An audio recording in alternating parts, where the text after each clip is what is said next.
2 weeks ago, after nearly 150 Iran-backed attacks on U.S. personnel in Iraq and Syria, a reporter asked President Biden if he had a message for Iran. The president confidently replied, quote, "I've already delivered the message to Iran.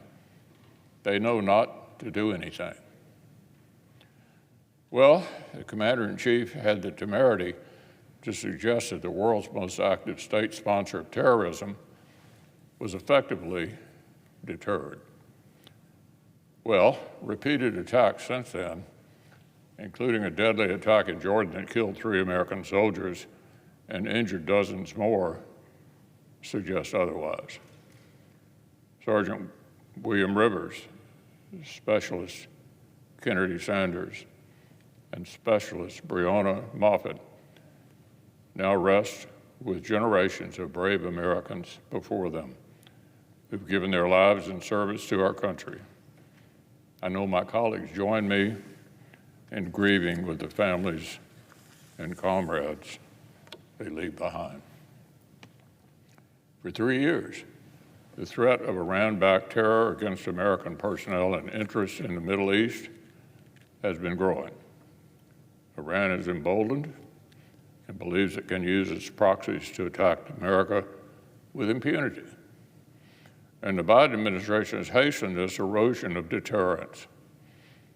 Their public hand-wringing and fear of escalation sends exactly the wrong message to Tehran and other enemies of America.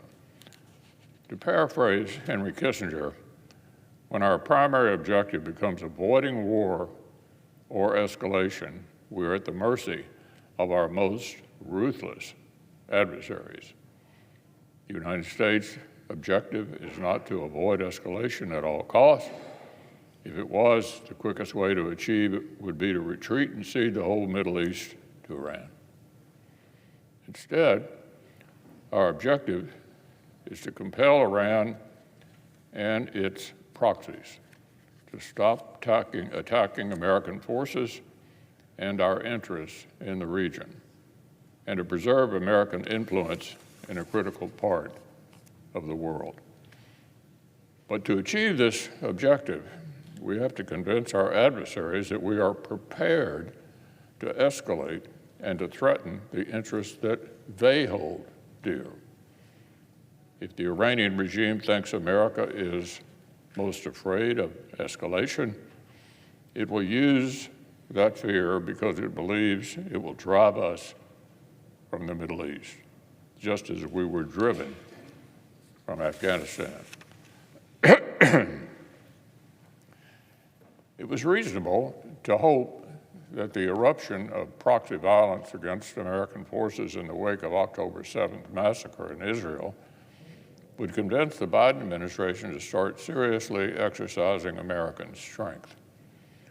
It was reasonable to hope that a global superpower might finally begin to act like one. That hasn't happened yet, but perhaps the gut-wrenching tragedy of American casualties will finally wake this administration from its delusional approach to Iran. Yesterday, the Secretary of Defense echoed President Biden's hollow assurance from earlier this month, insisting that the administration, quote, "will not tolerate attacks on U.S. forces, and we will take all necessary action to defend the U.S. and our troops." Unfortunately, this sentiment isn't yet backed by any action. The fact that Iran's proxies have targeted Americans 166 times in the past 3 months demonstrates that the Biden administration is willing to tolerate attacks on U.S. forces. The question for the commander-in-chief is whether his actions in the coming days will convince Iran and its proxies that America's tolerance has been exhausted. It's time for the administration to provide senators with a briefing on the current situation in the Middle East. As I've said before, the president has the necessary authorities to to strike those responsible for killing and wounding Americans, targeting our interests, and threatening our allies in the region. He has the capacity to go after the Iranians who sponsor and direct this campaign. But his administration has an obligation to inform Congress of its objectives and strategy, and to explain why their attempts to deter Iran and its proxies have, as yet, been unsuccessful. Of course, the failures of their own approach to the region haven't stopped Washington Democrats from trying to police the internal politics of a close ally fighting for its security, or from trying to tie Israel's hands as it works to eradicate Hamas terrorists. Some of our colleagues have apparently mistaken themselves for members of the Knesset. They've started using the press to cast bizarre, unsolicited votes of no confidence in a sovereign democracy's duly elected prime minister.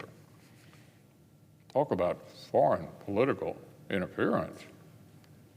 And their BB derangement syndrome isn't just unseemly behavior for an ally.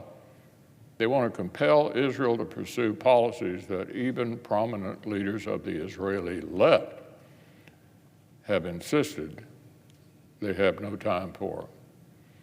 It is increasingly, glaringly clear that a headlong charge forward to a two-state solution puts the cart before the horse. Israel needs a partner in peace before it can be expected to make peace. Palestinians need leaders and a government worthy of the name before they can expect a state. As I've said before, responsibility for the humanitarian catastrophe in Gaza, for the weaponization of hospitals and schools, and for the corruption of aid agencies charged with helping the Palestinian people, all of that belongs to Hamas. Each time Hamas has faced a choice between improving Palestinian lives and taking Israeli lives, it has chosen the latter. And last week, we learned the horrific degree to which international humanitarian agencies have been corrupted by Hamas hate. No fewer than a dozen credentialed staff members of UN's Relief and Works Agency are linked directly to the slaughter of Israelis on October 7th. So let me say that again. At least 12 paid staff of the UN agency that purports to lead humanitarian efforts in Gaza, moonlit as Hamas terrorists on the deadliest day for Jews since the Holocaust.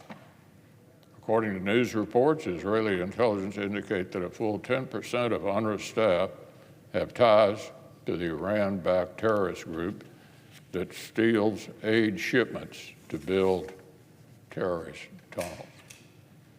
And yet, instead of reckoning with UNRWA's complicity, the head of the agency responded with a whiny statement that emphasized just how few of the supposed relief workers under his authority had been caught killing Israelis on company time. In fairness, UNRWA comes from the same anti-Israel family of organizations as the self-proclaimed global champion for the empowerment of women, a UN entity that took 57 days to condemn Hamas' rape and brutalization of Israeli women and girls. The United States and our allies need not search for moral authority in such a fallow field as the United Nations. Unfortunately, even the Biden administration's announced pause on additional funding to UNRWA may fail to carry sufficient weight. As one outside analysis points out, $51 million already allocated by the State Department for use this year will be delivered as scheduled to an organization that clearly lacks the means to fulfill its most basic purpose. So as I said before, there is no room for the tired cast of corruption and terrorism in the future of the Palestinian people. As such, Senate Republicans will not accept any legislation that allows taxpayer dollars to fund UNRWA. And America's ally, Israel, deserves the time, space, and support it needs to remove Hamas from the equation, root, stem, and branch.